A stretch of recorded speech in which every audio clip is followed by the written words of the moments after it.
answers, and Korean and Chinese claims overlap.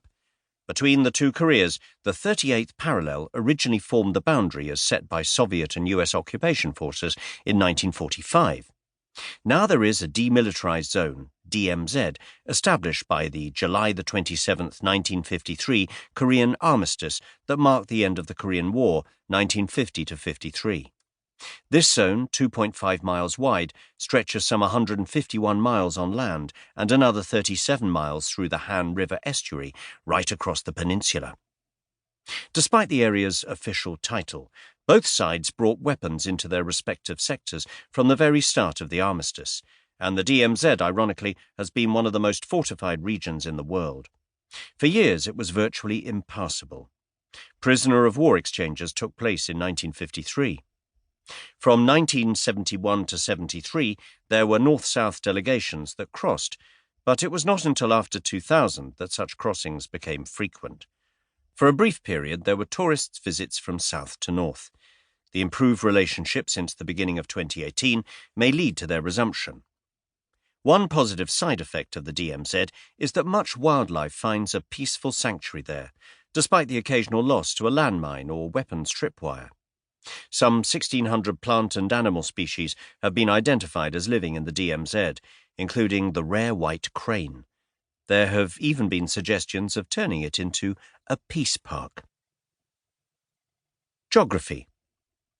The peninsula is rugged, with Mount Paektu in North Korea on the Sino-Korean border reaching 9,003 feet, while the highest mountain on the South Korean mainland is Mount Chiri in the Sobek Range, at 6,250 feet. Mount Halla on Jeju Island, the highest mountain in South Korea, is 6,365 feet. The whole peninsula is divided by a series of mountain ranges. It is spectacularly beautiful in places, with jagged peaks and fast-flowing streams. This beauty has long been reflected in Korean painting. The total area of the peninsula is about 85,328 square miles, or roughly the size of mainland Britain. The mountain ranges leave relatively little land for cultivation. Farming and habitation are confined to about 16 to 20% of the total land area. As both Koreas have industrialized since the 1950s, so the amount of land available has steadily shrunk. The heaviest population concentrations have always been on the western side of the peninsula, which also has the best farmland. There are about 3,500 islands, though some of these are disappearing, as both Koreas have compensated for their lack of land by reclaiming it from the sea, a process that originally began in the Japanese colonial period, 1910 to 45. Seoul's new airport at Incheon, opened in 2000, is built on a mixture of islands and reclaimed land. The east coast has steep cliffs and few islands, and the waters are deep.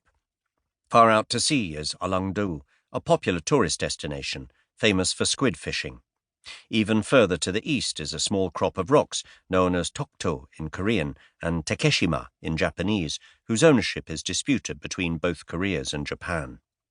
Even more obscurely, they appear on many Western maps as the Liancourt Rocks, named after a 19th-century French survey vessel. Tokto is currently occupied by a detachment of South Korean police. The dispute flares up from time to time as one side or the other engages in a provocative action or issues an inflammatory statement, then fades back into obscurity for a bit.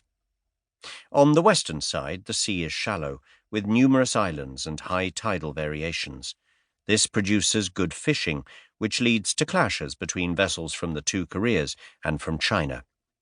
Off the southern coast, drowned valleys have produced many islands, creating another area of spectacular natural beauty, with several national parks. Further off is the island of Jeju, South Korea's only island province. Its subtropical climate and subtly different traditions have made it a popular vacation spot since the 1950s.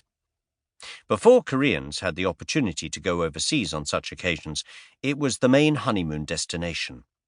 Now large numbers of Koreans still visit, but a visa-free regime has encouraged many other visitors as well. These include many Chinese, which has led to some local concern. Jeju has also attracted some foreign schools, including the North London Collegiate School. Little remains of the original deciduous forests that once covered the peninsula, now replaced.